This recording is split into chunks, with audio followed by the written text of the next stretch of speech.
The Canadian Centre for Human Rights Watch is an organization of Canadians who are concerned about human rights around the globe. The aim of this organization is to create the awareness about human rights issues and abuse in such places like Russia, North Korea, China, Middle East, South America, Africa, and elsewhere around the globe. Today we're going to be talking about the plight and challenges of Baloch in Pakistan-occupied Balochistan. Why is it today? Today is the 27th of March. In 1948, exactly 69 years ago, Pakistan occupied Balochistan. Since then, thousands and thousands of people have been killed by Pakistan state machinery. World-renowned human rights organizations have been concerned about what's happening in Pakistan's occupied Balochistan. Today, we here in Canada will be talking about the horrors that are happening right now as we speak in Balochistan. And I would like to introduce to you human rights activists, champions in Canada who are raising the awareness, who are trying to bring the attention about what's happening in Balochistan. So I would like to introduce Mr. Tarek Fatah, who I would like to introduce Miss Aruna Pap. She's serving Canadians and exposing the issues of honor killing, domestic violence, gender inequality. She's also very concerned about the women and children rights in Balochistan. Please welcome. And today we also have two people from the indigenous Baloch. Dr. Zafar Baloch, who is the president of Baloch Human Rights Council of Canada. He is a scholar and a sufferer in the hands of the Pakistan Army. And we also have Ms. Karima Baloch. She is the leader in exile of Baloch people. She came to Canada as a refugee after barely escaping herself from the horrors and tortures of the Pakistani government. She also saw many of her fellows being killed and executed. And she moved to Canada about 2 years ago, and we also like to welcome you here.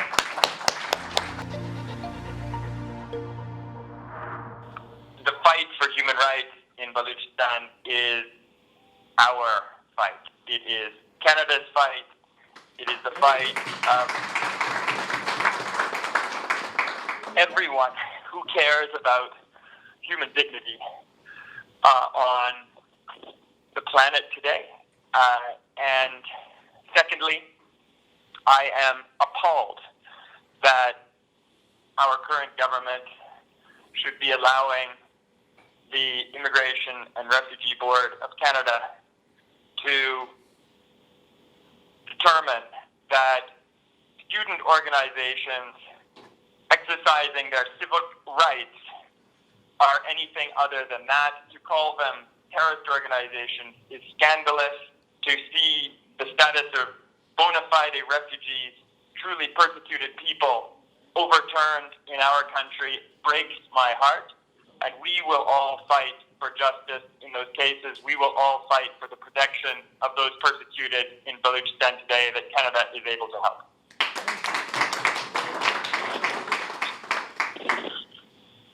We dream of peace for Balochistan. We dream of peace for all the people of Pakistan, for peace in the lands inhabited by Pashtun tribes from Kunar and Hunza, all the way down to Quetta and the parts of Balochistan that are shared by Baloch and Pashto-speaking peoples. We dream of harnessing the great potential, mineral potential of Pakistan, of Balochistan, but of all of Pakistan and Afghanistan for the good of all those peoples. We dream of an Afghanistan and Pakistan that are united by commerce, by respect for borders, by human rights and the rule of law, above and beyond dictators changing borders and terrorists sponsored by states. There is another threat, and that is the threat of countries and militaries and intelligence services, security services that have taken it upon themselves to repress entire nations or to repress minorities inside nations. I want all of you to know that you have support in Canada. You have support among human rights defenders around the world. And for my part, you have an advocate who will continue to try to speak the truth about Pakistan's internal situation, about the threats proud Baloch people are facing in their homeland, and of Pakistan's role in Afghanistan and elsewhere as a sponsor of instability and a sponsor of violence. The days of scrutiny, greatest scrutiny, and the days of reckoning for these injustices are yet to come. But by our joint efforts, by working together, we will bring them closer, and we will shine a light into the dark recesses of this conflict that has gone on for too long. Thank you very much for being together, Tarek. I'm very sorry not to be able to see you tonight.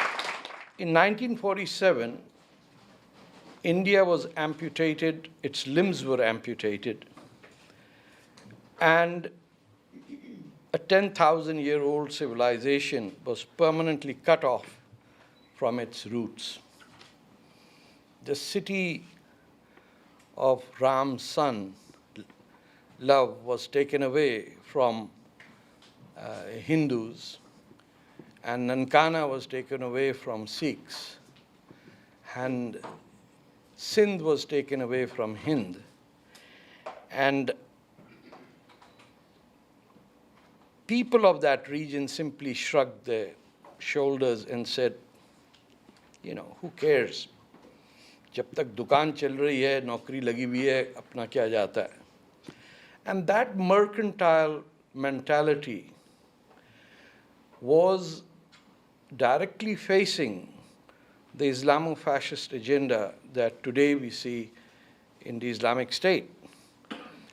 But what we forget is that the Islamic State of al-Baghdadi is not the first Islamic State. The first Islamic State is the Islamic State of Muhammad Ali Jinnah. And for the Islamic State, you don't have to be a bearded mullah or a hijabi or a niqabi. You could be eating bacon and drinking beer and whiskey and running away with a 16-year-old girl, be a pedophile, and yet be called Qaid-e-Azam. So we need to then figure out what exactly are we fighting here? We're not fighting Pakistan. In 1947 and 48, Pakistan invaded two states. One was the state of Jammu and Kashmir, and the other was the state of Kalat. In the state of Jammu and Kashmir, they were defeated, and the state of Kalat, they won. The state of Jammu and Kashmir is still occupied by Pakistan. They have just incorporated Gilgit-Baltistan, which had actually nothing to do with Pakistan, as a province of Pakistan, to which, pardon my language, but the mercantile Indians have just said, as long as our potatoes are not very expensive, as long as we get cheap onions and cement from the Pakistani army factories, who cares? Bobby Jindal is governor over there, somebody's a CEO of Google, and that's what matters. So on one hand, you have the indigenous population of Hindustan, which is totally, pardon my language, spineless and cowards, who don't wish to fight for anything. All they want is to be CEOs of companies, marry fair-looking women from the Northwest, spend $2 billion in skin whitening cream, and then say, well, 500,000 Pandits got thrown out. And what does the rest of India say? Sanuki. That's what you did. You saw the genocide of the Pandits in 1990. I don't know of a single Indian in India who has felt the pain. You think you'd go to Kerala and somebody would say, I think we have a problem. No, he doesn't have a problem. As far as he is concerned, the Pandits can go to hell. And that's actually where they went. So you think that we will talk about Baloch to someone in Bihar and they would say, oh my God, the Baloch are suffering? We killed 3 million people in Bangladesh in 1971. And the Bihari and the UPite, not the Hindu, the Muslim was supporting the Pakistan army. And what did the Indian do? They wanted the war to end soon. So you left all the war criminals and gave them as a gift to Benazir Bhutto because she was so pretty. And Zulfikar Ali Bhutto spoke such good English. So Indira Gandhi was totally enamored. And Mr. Kohl said, oh my God, these guys look like us. You handed over war criminals to Pakistan and then are saying, why are Bangladeshis against India? My point being, what are we fighting? We are fighting Bill 103, or Motion M103, in its various forms since 1947. And it is not a coincidence that March 23rd, 1940 is the anniversary date, March 23, 2017 is the anniversary date of March 23, 1940, when the Pakistan Resolution and Bill M103 was introduced in the parliament here by the government of Pakistan, by the Council General of Pakistan, and by the High Commissioner of Pakistan.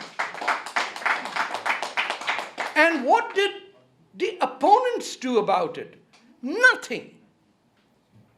Absolutely nothing.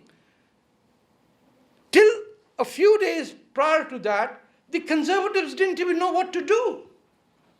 Forget about the NDP or the Liberals or anyone. You got MPs in your Peel region who know the catastrophe that has been caused by Islamism in India, who have voted for this bill. Am I right or wrong? Shame. And the one guy who stood up, Mr. Sikand, is being targeted. And the language being used is that he betrayed the people. My goodness, the arrogance. You think that Pakistanis own that writing? There'll be a backlash that people will not understand. And it is then that they would know what it is to be a Baloch and to be victim of genocide. When I started, I said these two invasions took place. The invasion of Balochistan only took place once the Indians said, your Urdu-speaking upper-class Indians, in which all the Kashmiris take the oath of office, by the way, because every other language is crap. They said that the Muslims of Punjab and Frontier, Bacha Khan and Khan Kalat and all these crazy Sindhis, they don't speak Urdu. We don't want them. So what do we do for Bengalis and Punjabis? You cut up India. Now you've got Maulana Abul Kalam Azad, who destroyed the history of India and made cities, the holiest city of Hinduism is called Allahabad. It's like telling someone that Makkah will be now called Ramgarh. Imagine, the holiest city of Hinduism is called Allahabad. And yet the Hindu says, I can live with that, and with that music as well. Because elsewhere that music is soon going to be banned. What should be done and what has to be done? We need to get our act together. Muslims in this country, if they cannot accept the fact that it is written in our books to hate non-Muslims. And that we will not apply those segments of our faith in our public life. If you don't have the courage to say that, forget about Balochistan. Because even some of the Baloch nationalists do not discard the Sharia teachings. They too want a Balochistan in which, what will happen to the Zikris? What will happen to the Zoroastrians? If you cannot guarantee me that Nani Ka Mandir will not be destroyed when a Baloch mullah, after 20 years of Balochistan's independence, is going to kill Hindus in Balochistan, then why the hell should I be fighting for Balochistan? Fine. Because you did get Bangladesh and you won independence. And then what you did, you made Bangladesh into the Islamic Republic of Pakistan. After 5,000 Indians died, Bangladesh became East Pakistan again. Yes. So, if we are not clear about the ideology that sustains this horror, to suggest, with due respect to my friend Aruna Pam, who said, is this Islam? May I suggest that it is? Because we killed, we had no problem slaughtering the grandson of the Prophet. And these are just Baloch. They don't even speak proper Urdu. We could dispense 1 million of them for one Hussein. And who did the Prophet's family seek refuge? The Hindu kings of Sindh and Kashmir. And what did we do? Our Sindhi nationalist leaders are called Sayyid. The people who want Sindhi nationalism say they are from the Prophet's family. Their arrogance is such that they say that the Prophet's family that was hunted down in all of Arabia for 100 years, the names of Ali and Fatima were cursed at every Friday prayers. That's your Umayyad Islam. That's why the Prophet's family came to Sindh and Raja Dahir gave them refugee status. And who is the hero of India's Muslims? Muhammad bin Qasim. Your Kashmiri auntie, what's her name? Durra Shewar, who wears the burqa, who sings about Ibn Qasim tu kab aayega. Didn't she just sing? Ibn Qasim tu kab aayega, Kashmir ke Musalmanon ki aa sunne. Oh my God, this is happening in 2017. They're Indians. They wave flags, Hindustan Murdabad. What do the Indians do? How about nothing? How about Kashmiri chai badi achhi hoti hai? You can't do nothing because you lost your Kshatriya spirit. And the Pakistanis, they were meant to destroy this world because our life begins after death. Which Muslim over here will deny that our life begins after death? Is there anyone who will deny this? All of you want to live, we want to die. Our guys want to kill ourselves to get a first date. You guys are dating so you can live. And we are running around the bush. Oh, this is genocide. To hell with genocide. These guys killed their very own people. The first wars of Islam were the wars of apostasy. If those who have read Islamic history, where Khalid bin Walid killed a friend of the Prophet, took his head, emptied it out, and made it into a pot in which he cooked food, and then raped the wife of that woman in front of everyone. If you can't read it, it's too politically correct. I hope this is going live on Facebook, is it? It is, because I don't give a damn. Sorry? You will love you, really. No, forget about loving me. I'm too old to love. I'm 67. You better go for a 20-year-old. No, Papa. But this is the problem. If you can't speak the truth, why do you search for the truth? Your motto is, what is the motto in India? Which I consider myself Indian. Kya hai? Bataiye. You made a TV program out of it and then said, oh, the TV chalda hai na, sikhi kariye. You shoved truth in the basket and you wanted to be Bobby Jindal. Then you realized, wrong Christianity. So we got to change again. So first he became evangelical, then he became Catholic, then he became white. And then every Indian said, so what if Pakistan has so many people there?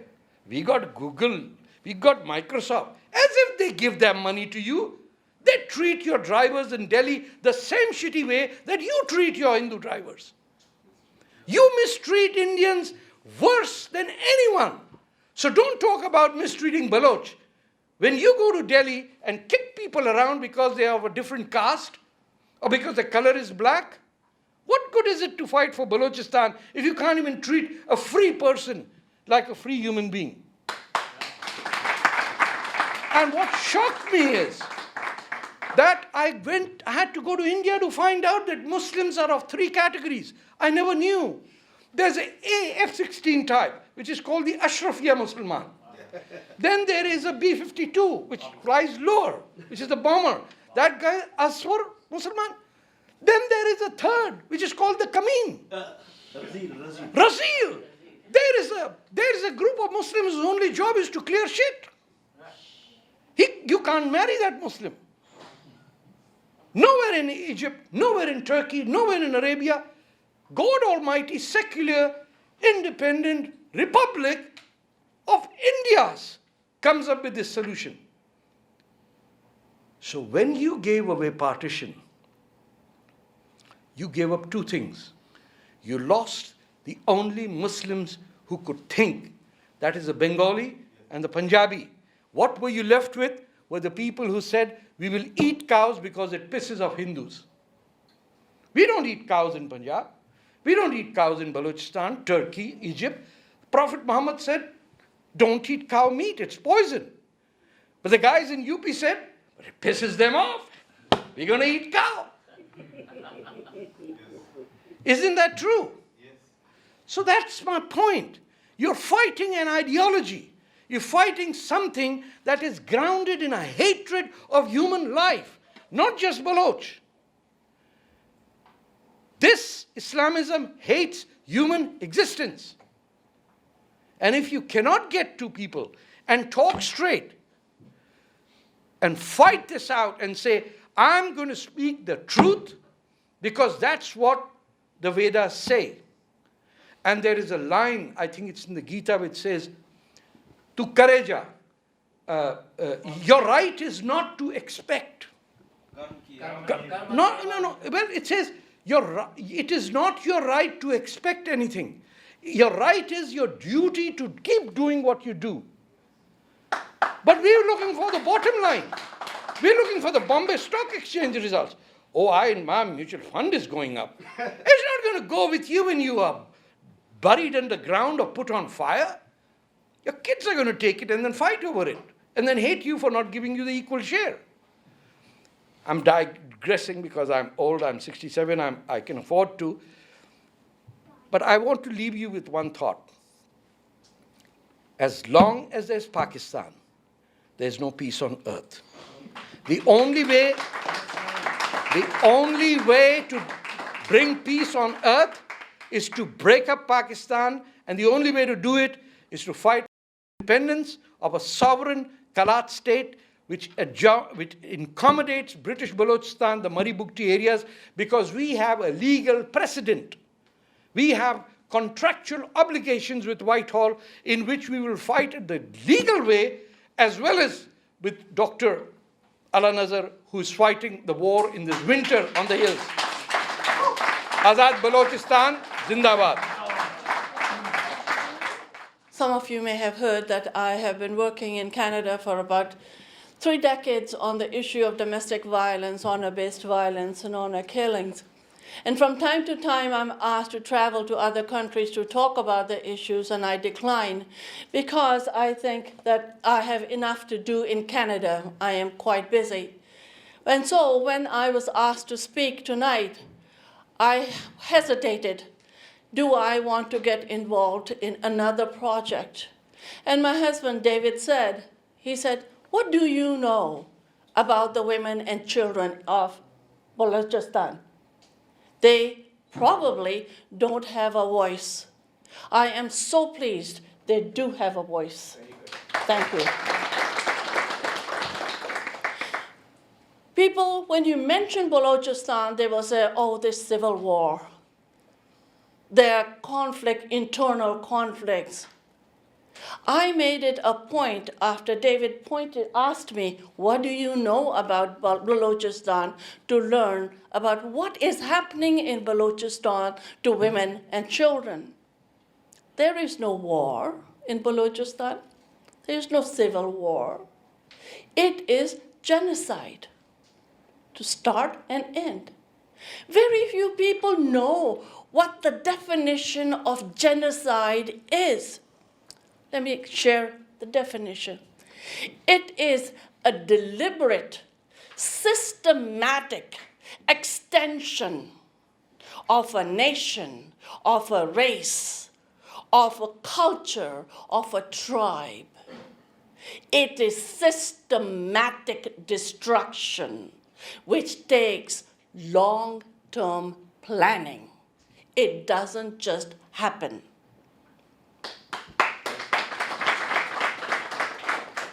And this destruction starts with killing those who are intellectuals, who are academics, who are the media. If you kill the brain power, the destruction is easier. Then the second step is to steal and take away their resources, starve them. Third, take away the privilege of education. This place, this country, this Switzerland of East, as it was, has resources that are plentiful, and yet 8 out of 1 child attends school, and after matriculation, they don't. There are no jobs, no places to go. When they have taken away these privileges, what do they do next in their plans? Systematic destruction is to terrorize. And how do they do today? They take the men of the community and shoot them in front of children and women.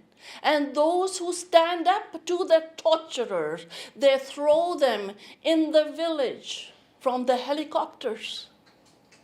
Can you imagine your father, your grandfather, your brother coming down to the ground, screaming? Shame.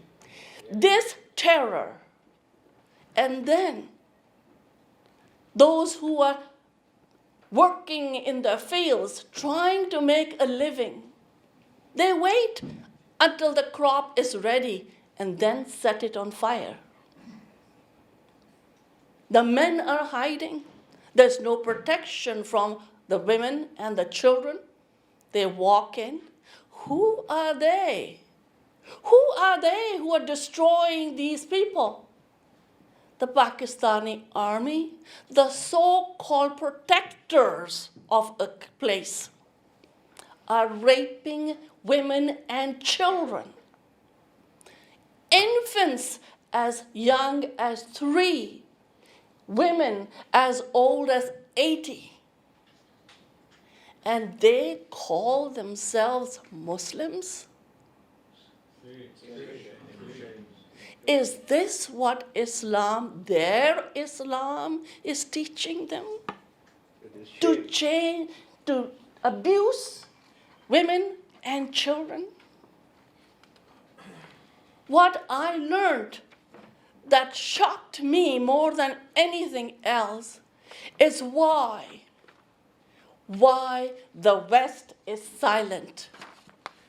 West, including Canada, is silent. It is not just Canadian shame. but it is also my shame. I feel very responsible for not having joined the fight of my sisters and brothers in saying this is not acceptable. Those of us who live in Canada have a privilege, a responsibility to speak for those who cannot, and then make sure that they do have the power to speak for themselves. As of today, I wondered to myself, driving here, am I responsible for what is happening in Balochistan?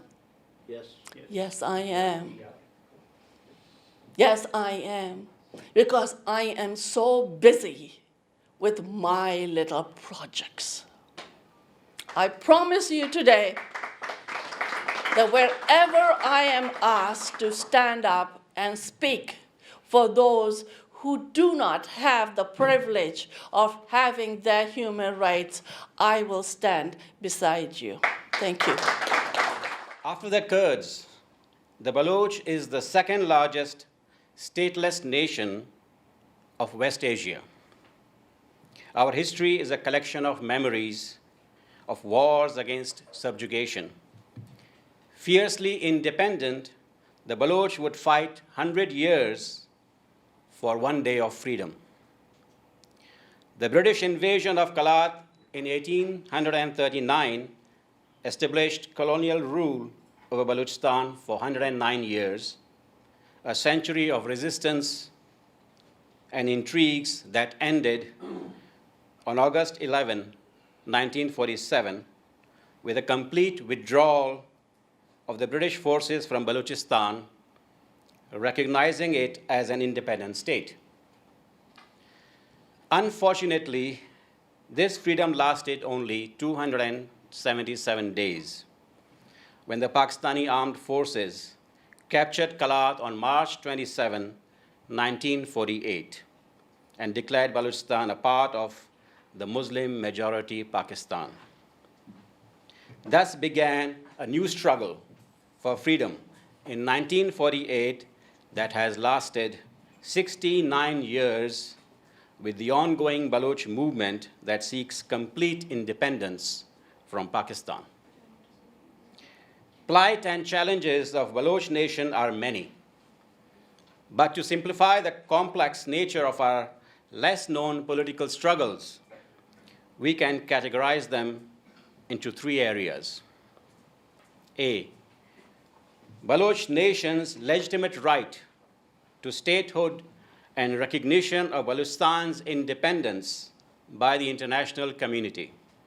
B, fight against Pakistani state-sponsored Islamic jihadist outfits used by the Pakistan Army to crush secular Baloch nationalism and promote Talibanization of Balochistan.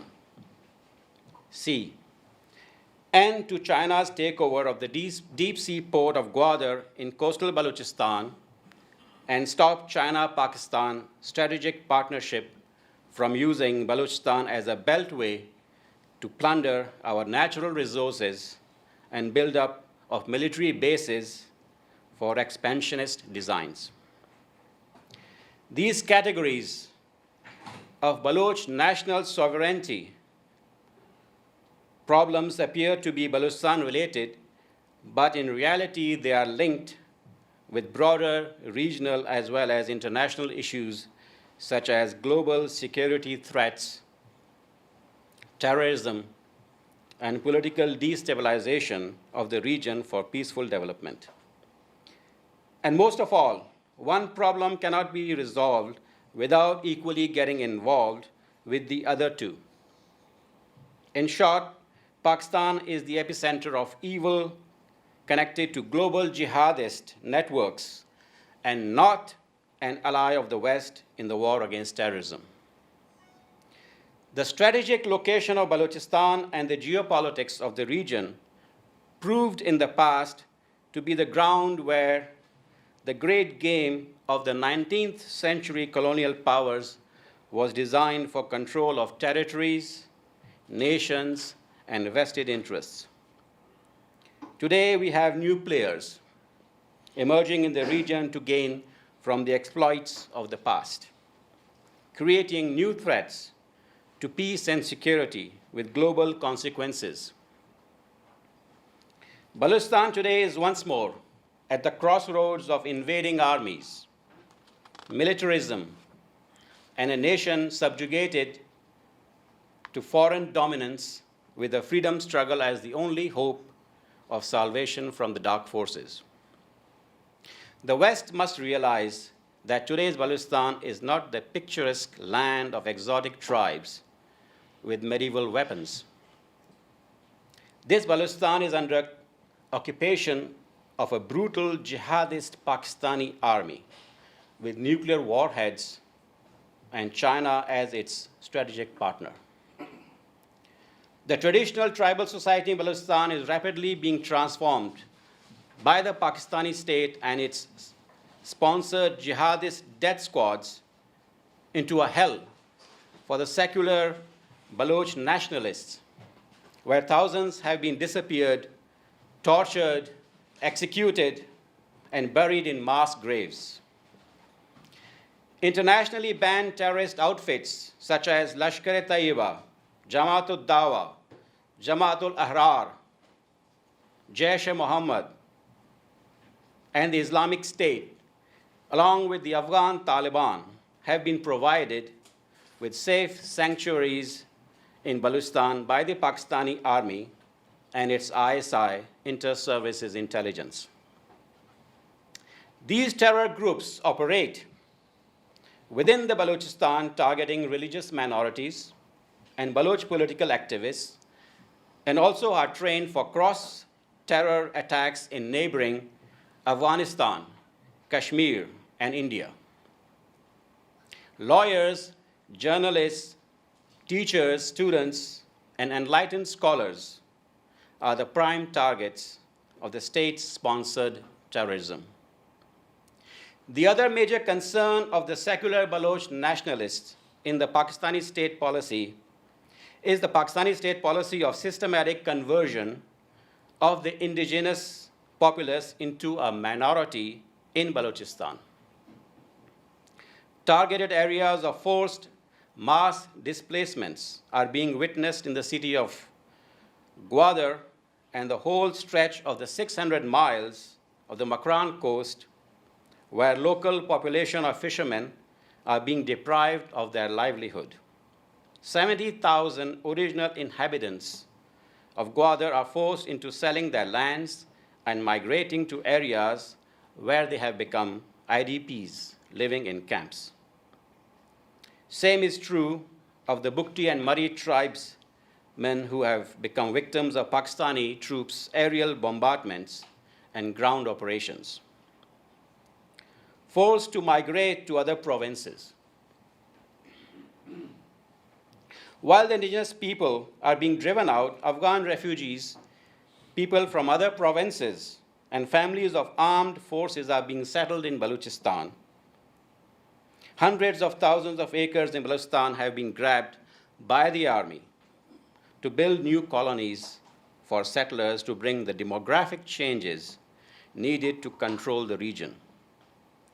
The latest census by Islamabad is being opposed by all political parties in Balochistan as a conspiracy to declare Baloch a minority and deprive them the right over land, resources, and sovereignty through demographic changes. Islamabad has made the decision to deploy 15,000 troops in the port city of Gwadar as a special security force for the protection of the Chinese personnel arriving to be stationed there. Out of these 15,000, 9,000 will be the regular army soldiers and 6,000 paramilitary frontier corps.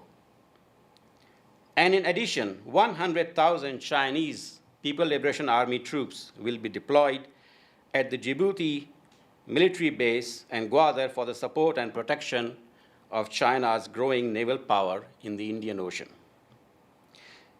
As you can see, the plight and challenges of Baloch in the Pakistan-occupied Balochistan are of regional and global nature and too complex to be addressed by a nation deprived of its own lands and coasts run by foreign occupying armies. Balochistan's problems are a global challenge to the world community in which Baloch is willing to play a decisive role. An independent Balochistan is the key to regional stability in the long run, and it requires a larger role by the West to make that happen.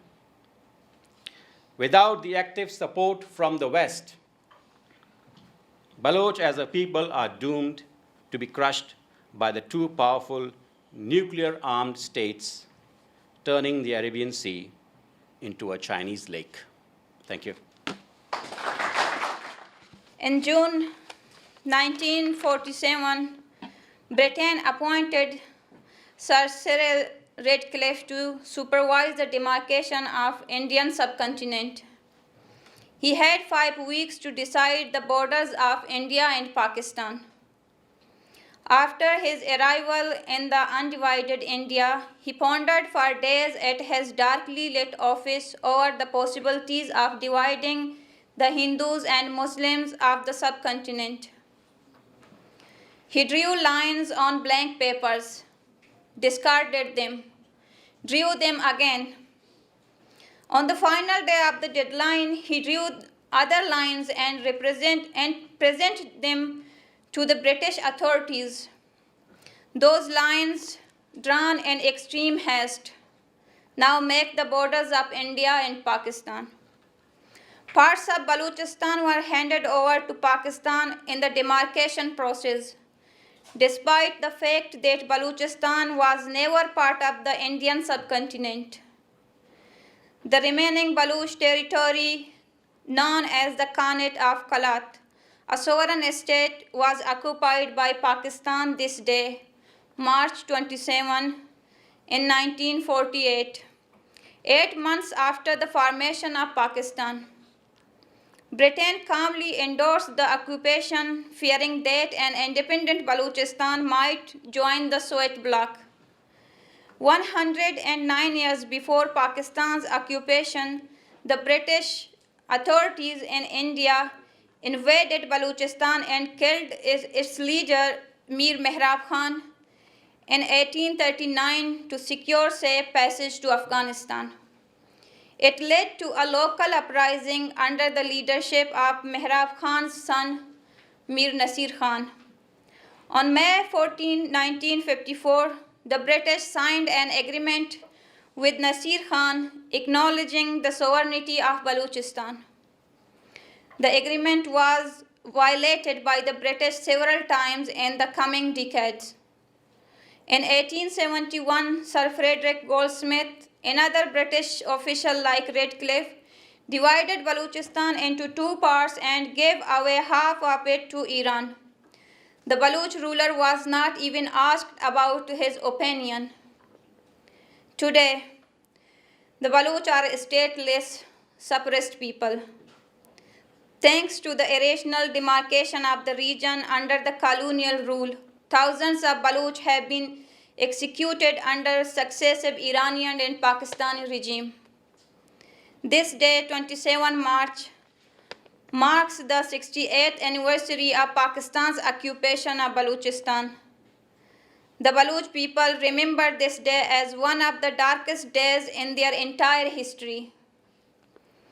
It began an era of political, cultural, and economic separation of the Baloch under Pakistani control.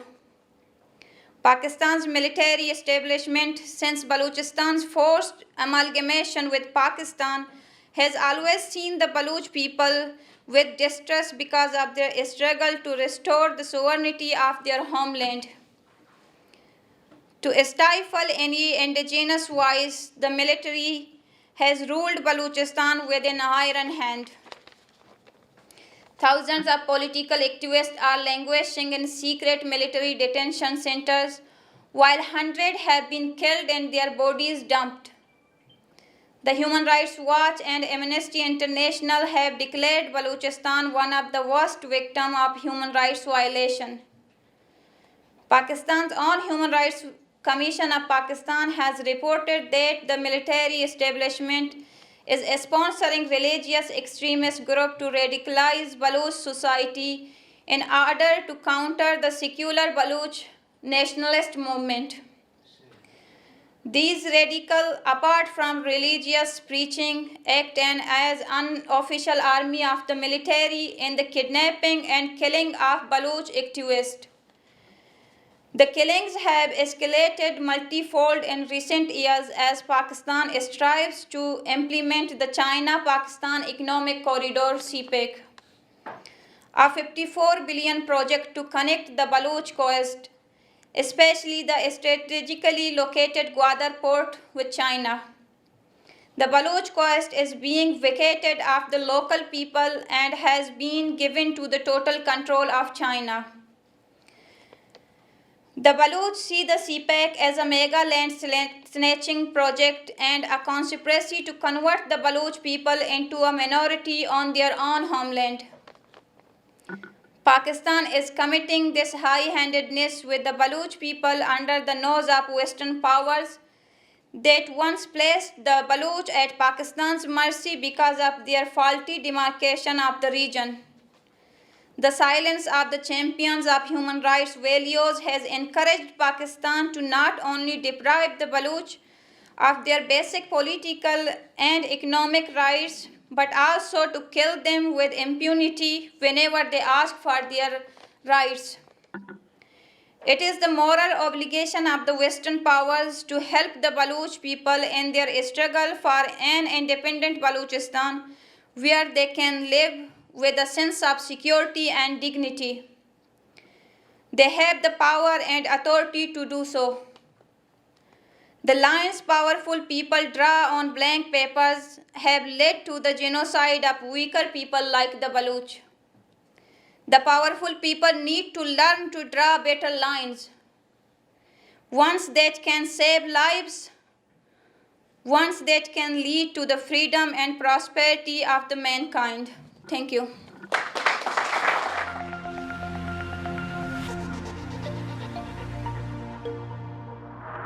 Aruna Pap raised a question that why Canadians are silent. I have the answer, and I would like to give the answer, because the hardline Muslims, radical Muslims, have taken refuge in Canadian political systems. They have made hideouts in every political party like Liberal, Conservative, NDP. And I will give you an example. Last week,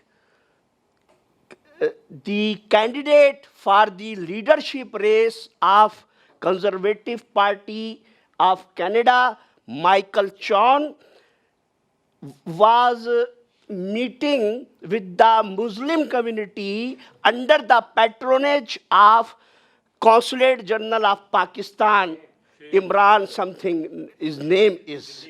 And you people know very well, there are some people who knows, who are the lawyer profession, that they are in law, they know that the Election Act Canada, Section 33, prohibits them. Any diplomat cannot put their influence over the Canadian political system, but they are doing. They are doing, and the Iqra Khalid, who has taken the motion M103, she is the only lady who, after signing the member of parliament register, the next hour she went to Pakistan High Commission for, you could understand, okay? So this is the answer, Mrs. Aruna Pap. That is why do Canadians do not take participate because they are totally unaware. They are ignorant what is happening in Canada. So today there is one Bihari who really cares for Balochistan. So, his name is Devesh Shankar. Now, my question to you, Mr. Tariq Fateh, is that I came to know about Balochistan when I was following Pakistani media, and then all of a sudden Hamid Mir was shot.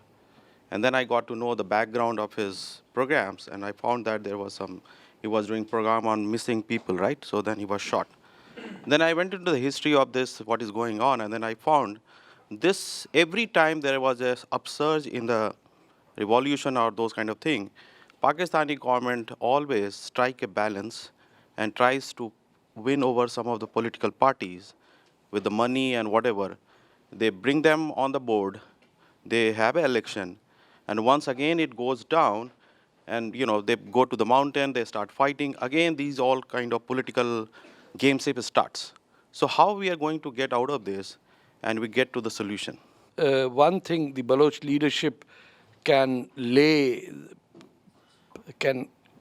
be proud of is that they've never been able to sit together.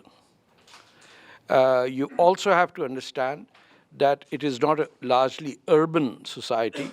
It is mountainous, pastoral, and tribal in nature. And despite the fact that many of the leaders of the initial movements were progressive, Marxist, left-wing activists, especially Mir Bazinjo and the late Nawab Khairbakhsh Murray. But the betrayal by India of the Baloch has never been recounted. The state of Kalat wanted to join India, but you wanted Urdu-speaking Muslims who wore kurta pajama and did sher shari. So you are blessed with them, and we are blessed with the Baloch. What about the parts occupied by Iran? What's happening there? One is a legal international framework within which the state of Pakistan on March 27 invaded the state of Kalat. That is a completely separate issue than what happens in Iranian Balochistan. You need to be careful as to whose agenda is being pushed when you talk about Iran, because that agenda is of Pakistan ISI. Okay, you need to be very clear. Their point is that Iranian-Indian relations should be soured. And many of our Baloch are not understanding this.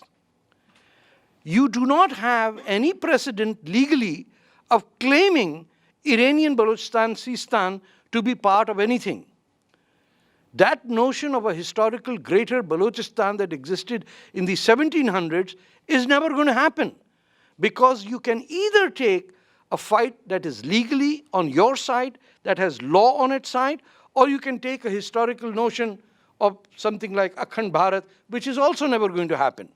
But if you talk in terms of the state of Jammu Kashmir being part of the Indian Union, or, for example, the state of the region of Goa joining this, or the state of Hyderabad through the wars over there joining the Indian Union, you have legal precedents.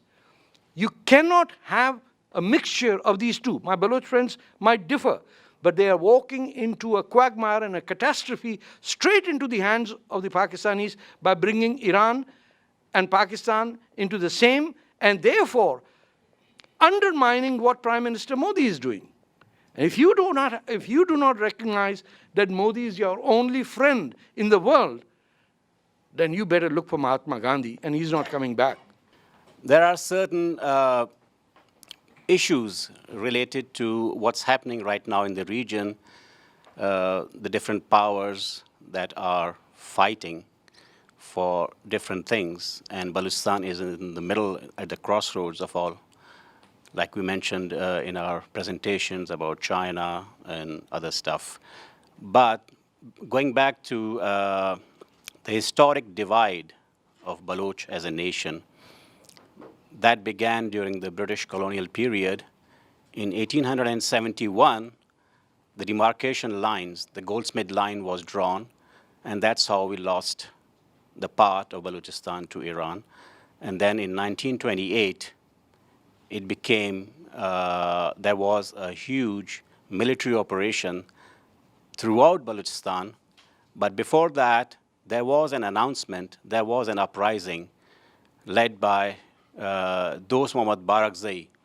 And he declared himself as Shah Balochistan, and he, like the king of Balochistan of that part. And he still has his fortresses and everything. So the lots of tribal chieftains followed him, but all of them were asked to come to Tehran for negotiations. When they went there, all of them were hanged. That was the end of that rebellion at that time. Then after that, the military operation started, and the whole of that part, which is now in Iran, was annexed forcefully. So, of course, there are lots of human rights violations going on in the Baloch area. The language is not being accepted. Baloch cannot even speak Balochi over there. They are not even accepted as a nation or a people as Baloch. They are, like mentioned, they are just another dialect of Persian. They are just Persian people. And Persian racism is, of course, there. And they do not accept Kurds, they do not accept Baloch, they do not accept any other nation over there inside the Iranian territory. So, of course, there is a struggle for rights, for identity, for culture, and that's going on. Why is there in the West, everybody talks about Palestinian problems, and nobody talks about Balochi problem? There are probably more Balochis than there are Palestinians. What can be done to bring your situation at the same level as the Palestinian issue? And my second question is to Tariq Fatah. Mr. Fatah, you have spent quite a bit of time in India recently, and you know the Indian thinking and where they are going. Do you think this issue raised by Mr. Modi after a long time by some Indian leader, is it going to stay there? Does it have any strength? Or is it just a fly-by-night thing and he's going to move on to something else? तो first of all फ़लस्तीन के पास वो resources हैं जो वो अपनी आवाज़ दुनिया तक पहुंचाए. और रही बात बलूचिस्तान की, वहाँ मीडिया जो है वो कंप्लीट ब्लैकआउट किया हुआ है पाकिस्तान आर्मी की तरफ से. इवन अगर कोई ज़िलज़िला भी आता है जो 2014 को आई थी बलूचिस्तान में, जितने भी मीडिया पर्सन वहाँ पे ज़िलज़िला को कवर करने गए थे तो रास्ते में ही आर्मी वालों ने उनको वापस भेज दिया, और जितने भी एनजीओज़ वाले गए थे उनको भी रास्ते में ही वापस भेज दिया, क्योंकि पाकिस्तान नहीं चाहती कि कोई मीडिया का कोई नुमाइंदा बलूचिस्तान के अंदर एंटर करे, चाहे वो ख़ुद पाकिस्तानी मीडिया हो, क्योंकि वो तो रियासत की सतून होती है, वो उन चीज़ों को दिखाती है जो रियासत दिखाना चाहती है. मगर इंटरनेशनल मीडिया के जो नुमाइंदे होते हैं या दूसरे ऐसे लोग होते हैं जो अपने काज से, अपनी जो सहाफ़ती ज़िम्मेदारियाँ हैं उनसे मुखलिस हों और कवर करना चाह रहे हों बलूचिस्तान में जो जेनोसाइड हो रही है, जो वार क्राइम्स हो रही है, उसको तो उनको छोड़ते नहीं. हमारे जितने भी मकामी अखबारी नुमाइंदे थे, हमारे जितने भी इंटेलेक्चुअल्स थे, हमारे जितने भी ह्यूमन राइट्स एक्टिविस्ट थे, टीचर्स थे, उन सब को पाकिस्तान या तो गायब कर चुके हैं या तो उनको टारगेट किलिंग में उनको मार चुकी है, या उनकी मसख़शुदा लाशें हमें मिली हैं उनको गायब करने के बाद. तो बलूचिस्तान में सिचुएशन ऐसी है कि वहाँ पे मतलब अगर कोई औरत वहाँ पे, अगर कोई ऐसा बंदा वहाँ पे ख़वातीन के हकूक़ पे काम करना चाहे तो उनको ये तक इल्म नहीं कि वहाँ पे ख़वातीन पाकिस्तानी आर्मी की कैंपों में, टॉर्चर सेलों में as a sex slave use हो रहे हैं. हमारी औरतें, किसी को भी पता नहीं. और पाकिस्तानी आर्मी मुकम्मल मीडिया को ब्लैकआउट की हुई है, मुकम्मल इन चीज़ों को छुपाई हुई है. इस्टेब्लिशमेंट ISI, और जैसे डॉक्टर ज़फ़र साहब ने कहा था, जब ज़िलज़िला हुआ था तो जितने भी ये डॉक्टर ने उनके नाम लिए थे, जमीयत उलमा इस्लाम है, लश्कर खुरासान है, ISIS है, जितने भी मज़हबी इंतहा पसंद ग्रुप्स हैं, उन सब को आर्मी खुद बलूचिस्तान में उस वक्त उन एरियाज़ में दाखिल कर दिया उनको जहाँ पे मुज़ाहमत शिद्दत में थी और आर्मी वहाँ पे कुछ नहीं कर सकती थी, तो ज़िलज़िला को आड़ बना के वहाँ पे एनजीओज़ को नहीं छोड़ती थी, मीडिया को नहीं छोड़ती थी, डॉक्टर्स को नहीं छोड़ती थी, इवन जो ट्रक्स बलूच अवाम दूसरे इलाकों से जो चीज़ें कलेक्ट करते थे ज़िलज़िला ज़दगान की मदद के लिए, उनको भी आर्मी रोक कर उनके सामान छीन कर उनको वापस भेज देती थी। मगर तमाम मजहबी ग्रुप्स जो हैं उनको उसी वक्त एंटर किया उन एरियाज़ में। अभी भी उनके कई सारे कैंप्स हैं जो as a death squad Balochistan में बलूच जेनोसाइड और नस्ल कुशी में इस्तेमाल हो रहे हैं। First of all, the Baloch are not Arabs. Second, the occupation of Balochistan was not by a non-Muslim state like Israel. It's okay to occupy a Muslim by a Muslim state and commit genocide. That's the reason why we never got any support from the neighborhood, from the region, from the Arabs, from throughout the world, the Muslim world. They talk about the Israeli occupation of Palestine, but they are blind, completely blind to what a Pakistani Muslim state is doing to the Baloch. My point is this: isn't division of Pakistan going to create the problem multiple times?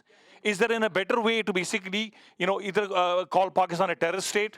You know, when we come to the bridge, we'll cross it. The problem right now is the tumor. It has to be excised. As far as the tumor being in Pakistan, I'm not quite sure. I think the tumor lies in Old Delhi. If you guys cannot start a petition to rename the city of Allahabad to its original name, you can't do anything. Can you? Look, I was single-handedly, if I could change Aurangzeb Road to Abul Kalam Road and then change Dalhousie Road to his brother's name, Dara Shikoh Road, you guys can change. Why should Allahabad be Allahabad? Simple baat hai. And it should not be people from UP who do it.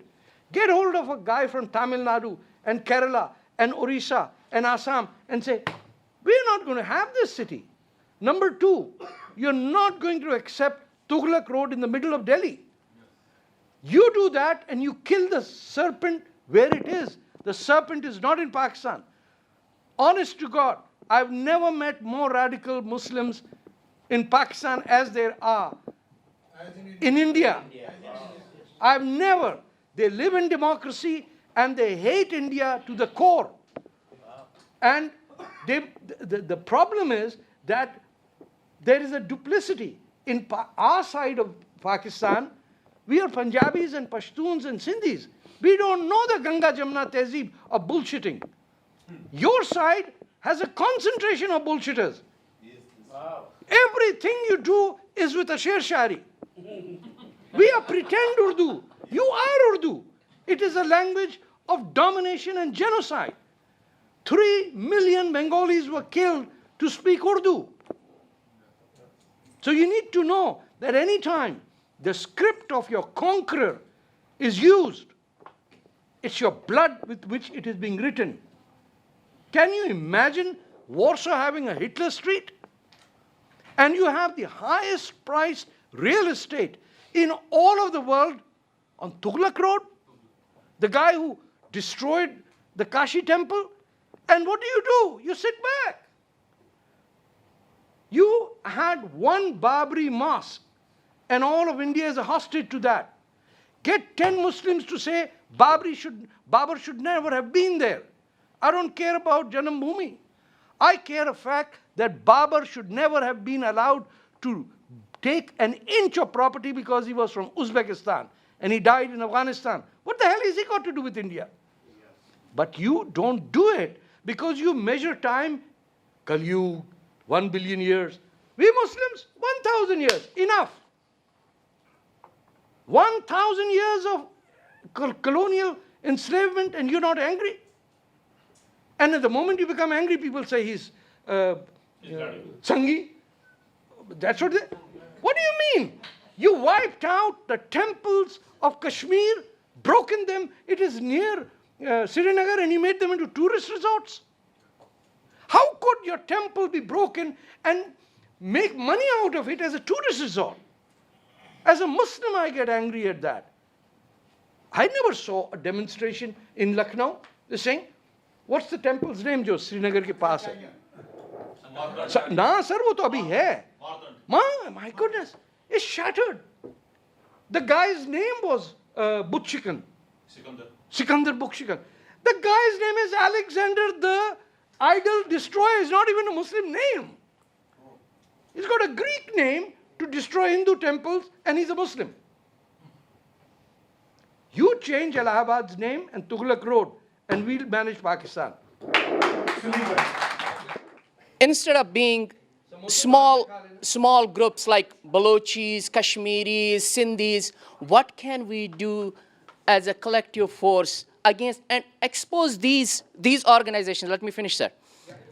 As they are Pakistani establishments, not radical Muslims. Yes, they are radicalized by those establishments. Second, Tariq Fatah Saab, you just said about India and this one.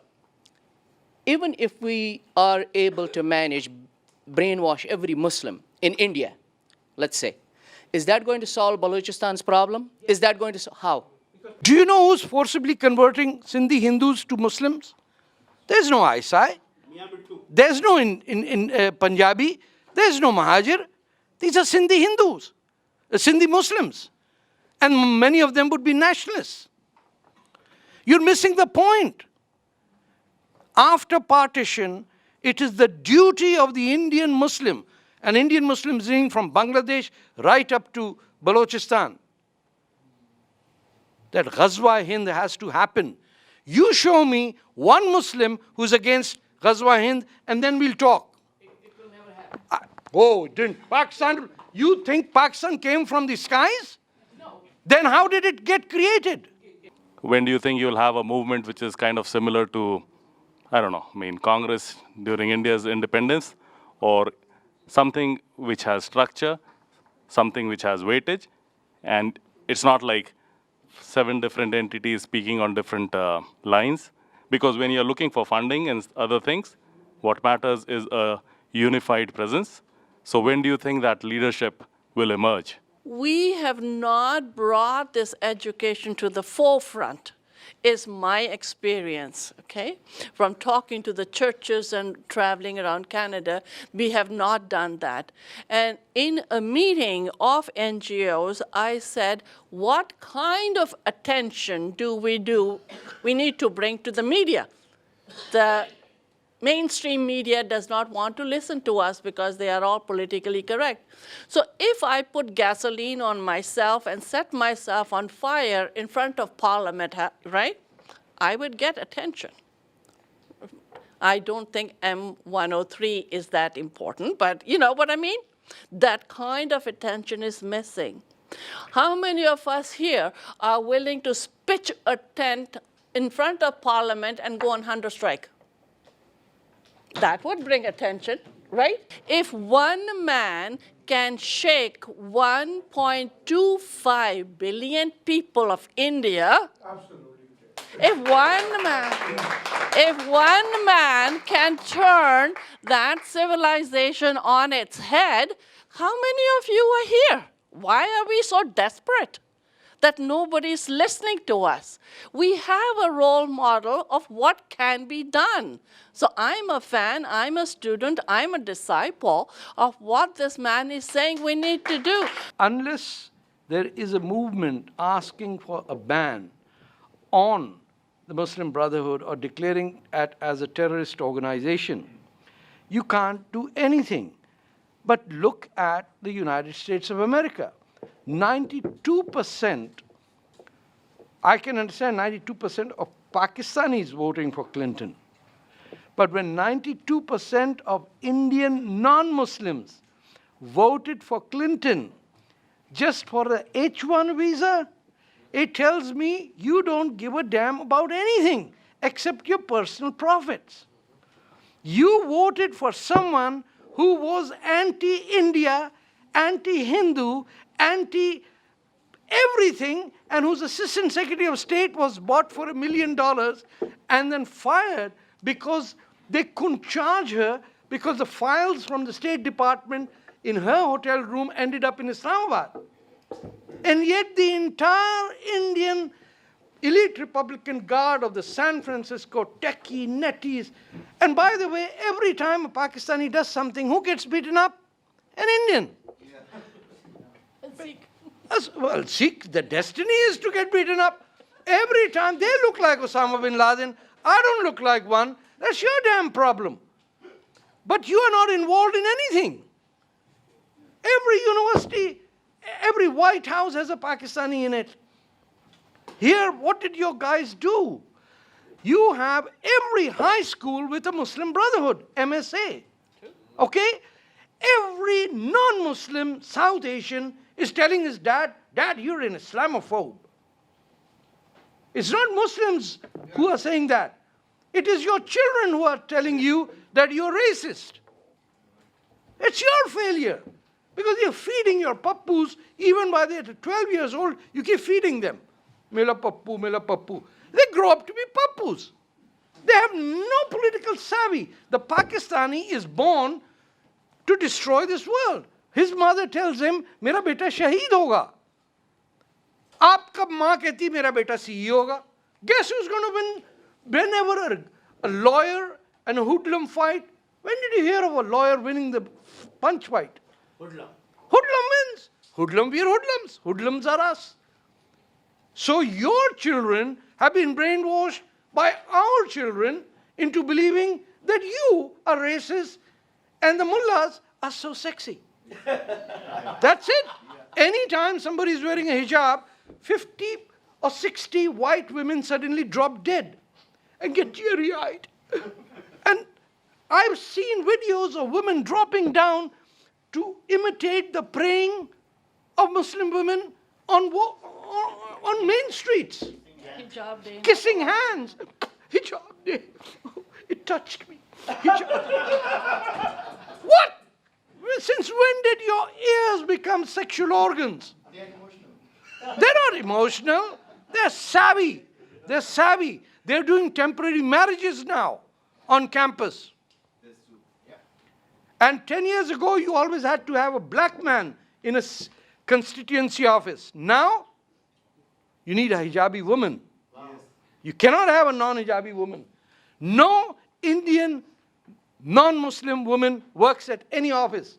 You got to put yourself with, what's her name? She was a liberal who went to the Conservative Party convention. Or Arz Hoor. Can you imagine? You're in a constituency office of a liberal. And you attended the Conservative Party convention and there you cried. For the conservative also. Yes. And everybody sat there, oh my God, we misbehaved with the Muslims. Where is Apsi? Let's beat him up. You know, if they'd beaten you up, people would say, Theek mara. Kafir ki aulad tha mara. Look at how they're treating, kya naam hai bachchi ka? What's her name? Marish. The language being used by Pakistanis. Not one of them has been banned, right? So, when we say that the kids have been brainwashed, they're not being brainwashed by Muslims. They've been brainwashed by their own kids, by the parents who have said, beta, politics mein nahi padna. Tumne MBA karna hai. So once you keep telling your son, beta, MBA karna hai, और वो 35 years की as में कहते हैं मम्मा मेरी शादी करा दो ना. Then you get a 22-year-old from India in the matrimonial columns, fair and lovely. You have destroyed your kids.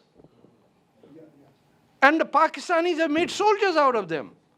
You got to fight it out right in your home. No, this is Canada. We will not accept any 7th century law in this land. Those who want 7th century land should go to 7th century countries. And not Pakistan, but Somalia and Yemen. That's where real 7th century is. Have our say in the next Conservative Party leadership convention, in which we say the leader of the Conservative Party should commit to wipe out M103 And when it goes to committee, we will have Muslims outside the committee room, outside sitting, say, you cannot speak for us. You want to talk of Islamophobia? You come with me to Somalia, live there 30 years, then you will have the experience to talk about Islamophobia. If you haven't lived there, get the hell out of here. If you don't have 7 Muslim MPs sitting over there, if you don't have MPs who have suffered the fascism of political Islam, you don't have a right to discuss this. All you need is 10 Muslims. I could live with 5, but if you give me 2, I'll still can live with it.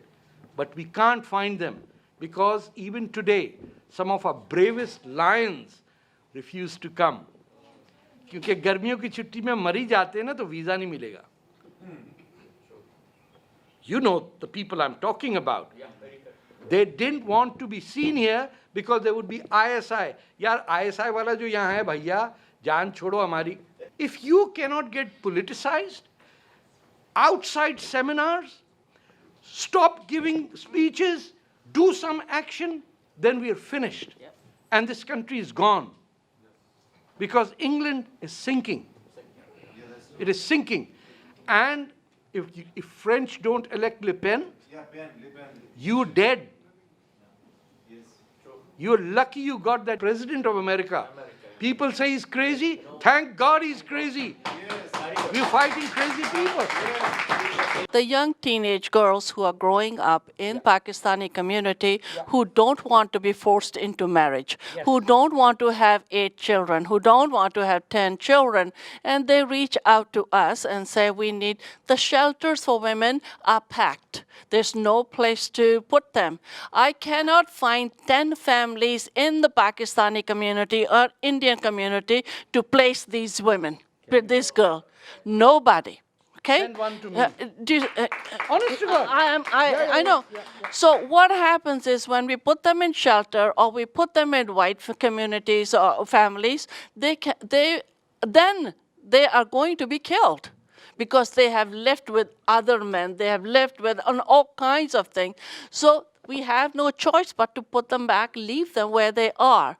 This is a tiny little hope that we have that young girls who want to become Canadian, who want to have a choice, who want to be educated. We have had 24 honor killings in the last 2 decades, okay? But you talk to the community and say, I need a room, I need a bed, I need a safe place.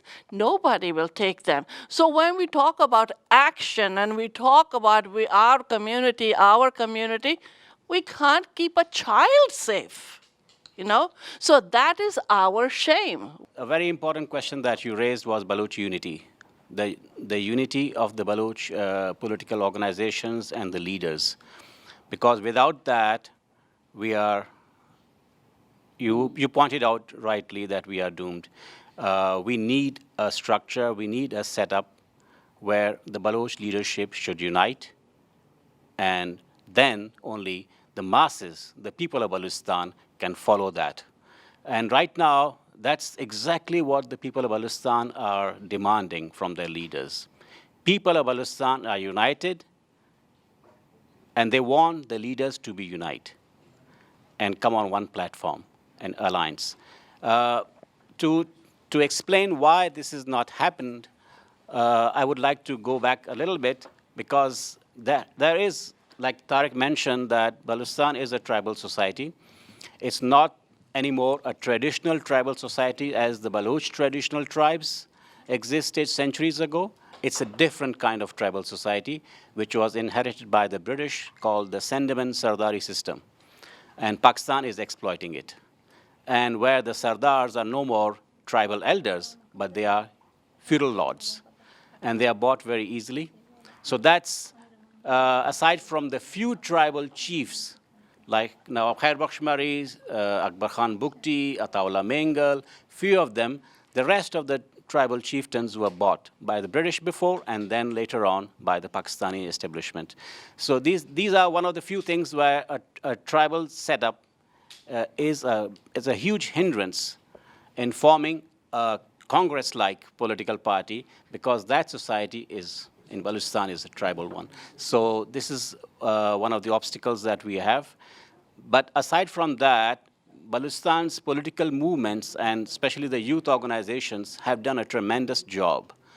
Like she's the chairperson of Baloch Student Organization of Balochistan, which is the largest youth body in Balochistan. It was formed in 1967 and still exists and struggles. National Awami Party was a huge political organization, a political party in Balochistan that won in 1971 the elections and formed a government.